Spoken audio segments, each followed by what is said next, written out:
For what you are about to receive, may the Lord make you truly thankful. Amen.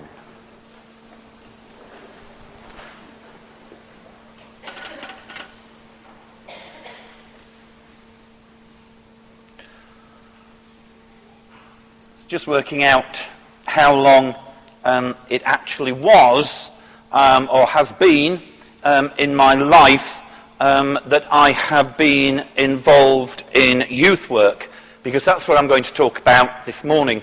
And you'll be delighted to know that that's been over 45 years. You're not getting all 45, I assure you. It's amazing when you're up here. You can see the relief on people's faces as it goes to the back of church. Just two instances I want to share with you. When I was a deanery youth worker in the Diocese of York, I attended a conference on the spirituality of children.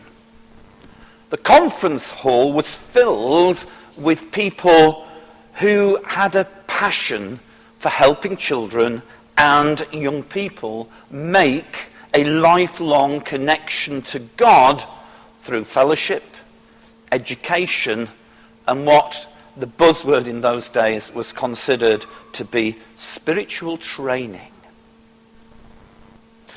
You can imagine the shock then when the opening words from the keynote speaker, who was stood at the podium, said to everybody present, the key to helping children grow spiritually is not to say grace at meal times. Hence my opening prayer. If there was ever an attention-grabbing opening statement, that was it. But her point, to a degree, was actually valid. For what she went on to add was that the prayers we teach our children to say at mealtimes and at bedtime are often nothing more than a set of familiar words. And that these words neither teach or encourage them in the use of prayer as a means of connecting to and being in relationship with God. And I'd like to suggest, at the risk of being taken out and stoned, but it's never stopped me before, so hey, that her argument relates not only to children, but every person here in this church. Most of us know how to say prayers. But the question to be asked is, do we know how to pray? And there is a vast difference. To pray is, or should be, to hold a conversation. It is opening yourself up to and the seeking of a relationship with God. Anyone can say the words of a prayer over and over. But as John Bunyan told us, if your heart and soul are not in those words, the words are meaningless. The disciples came to Jesus and said, Lord, teach us to pray. Which actually is an unusual thing for the disciples to ask. These were faithful Jews who had been raised with the words of the Torah and the traditions of their faith. So prayer for them would not have been a new concept. Yet something led them to recognize that when Jesus took himself to one side, as he often did, to pray, there was something different going on. Perhaps they realized that praying is more than recitation and repetition. Prayer is more than sitting with your head bowed and hands folded. And praying is more than talking at God with a shopping list of hopes, desires, and demands. An honest, heartfelt prayer is talking with God. Honest prayer connects us to our Creator, and praying is making yourself vulnerable, opening up to God. Prayer is a conversation with the relationship you have with him. I want you, if you will, to cast your minds back to the last time you went out to dinner with your best friend. Think about the conversation that you had. What did you talk about? And most importantly, who did most of the talking? If you're out to dinner with me, you might get a chance to have a little say, but never mind. Consider how the conversation would have been different if only one person spoke and didn't give the other a chance to interject. Unfortunately for us, our prayer life is a one-sided conversation. We talk at God. But how much time do we give God to talk to us? The disciples asked Jesus to teach them to pray. And Jesus responded to them by inviting them to use the words of the Lord's Prayer. The emphasis of this prayer is not on us and on our wants and our desires, but it emphasizes the need for us to open ourselves to God's will in this world and in our lives. This prayer that the Christ taught his disciples and that we continue to pray today reminds us that life is not about us. It is about God. And it's about our need to be in a relationship with him so that we may know and do his will. This prayer is a guide. It's a guide to prayer and should not and must not be seen as the prayer. It's all right, the roof's still on. That is above all prayers. It's simply a guide, a template to help us in our conversation with God.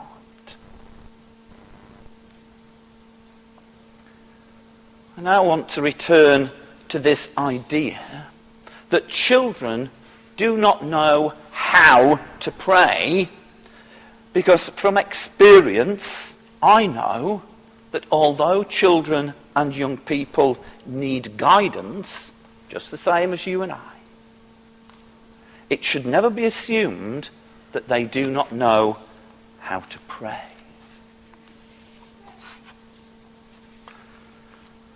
When I was rector of Terrington, just south of Malton, the village school had an Ofsted inspection. But because it was a Church of England school, it also had what is known as a SIAMS inspection, which is the statutory inspection of Anglican, Methodist and ecumenical schools under Section 48 of the Education Act of 2005. Remember that, I shall be asking questions later. And I have to say, ladies and gentlemen, if you've ever had a SIAMS inspection, if you think that an Ofsted inspection's bad, rigorous,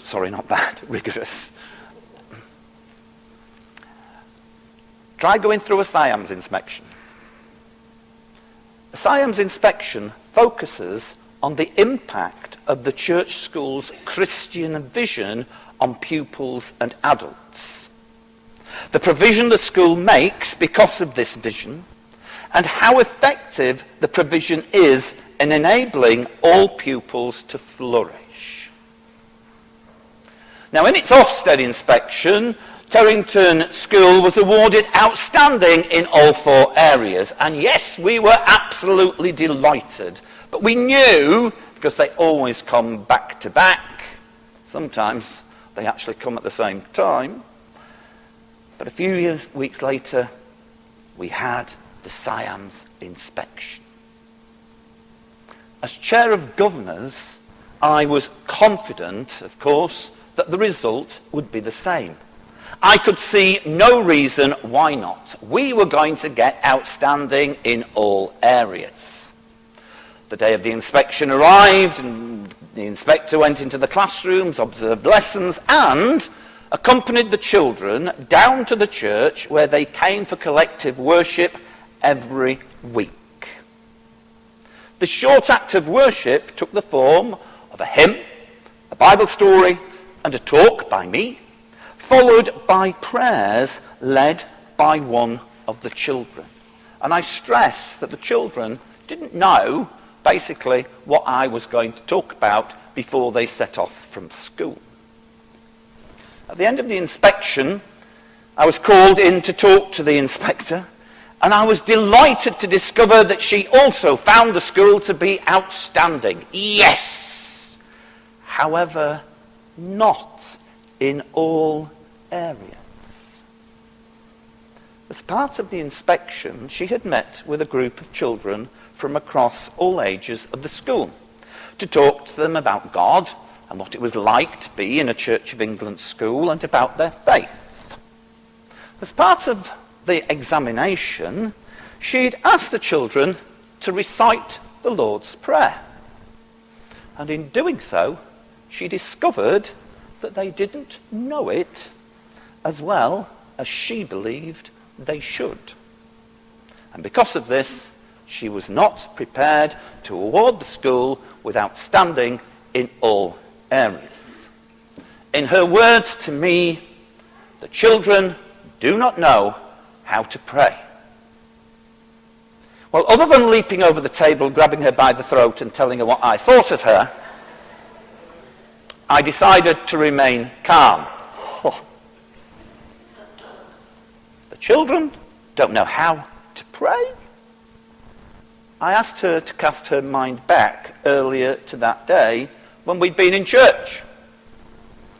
I had to remind her that this was no extraordinary event put on to impress a SIAMS inspector, but something that happened every single week. And I also asked her what it was that she had observed, and I politely asked her if she and I had actually been in the same church. Actually, I wasn't as polite as that, but I'm in God's house. At the end of this short service, I had simply asked the school in front of me, infants and juniors, Key Stage 1 and Key Stage 2, depending on what stage in life you were all at, who wants to pray? And as always happened, a sea of hands went up. I chose one of the children to lead us in prayer, confident that they could do it. I didn't choose one of the older children, and I didn't choose the most confident child either. For some reason that day, even though in my mind it's telling me, choose her, choose her, choose her, one of the older ones in year 6, which would have gone down really, really well, I chose to go with one of the younger, less confident children. But he'd volunteered. His hand had gone up amongst all the rest. So why shouldn't I choose him? This young boy of 7 years old led the whole school in prayer. He prayed from the heart, as they always did, week on week. Totally unscripted, he prayed for the people in the Bible story that he'd heard. He related the prayer to the school and to his family. And he ended with an Amen. And we, as obedient members of the Church of England, echoed the Amen. Tell me, I asked the inspector, why was the Lord's Prayer given to the disciples, she knew exactly what I was getting at, and she didn't know what to say. She stood there in silence for a minute before agreeing that the children in the school did know how to pray, and agreed to recommend that we be awarded outstanding in all areas. Don't get me wrong. I truly believe that the Lord's Prayer is an amazing prayer. It has an important and valuable place in the life of the church.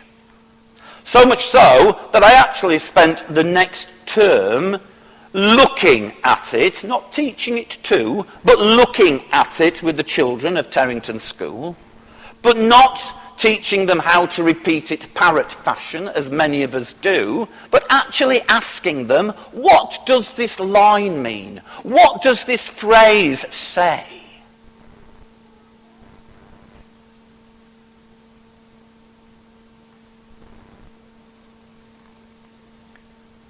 The Lord's Prayer is an important guide for us all in our relationship with God.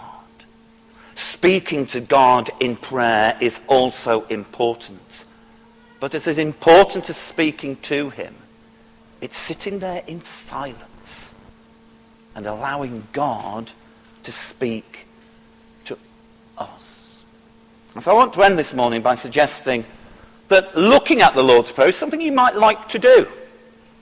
It's all over the place. So find it. Use the words.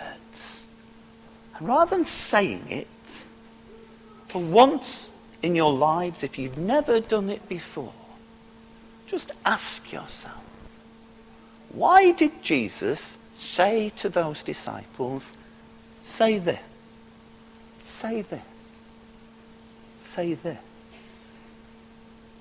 And then pause and allow God to give you the answer.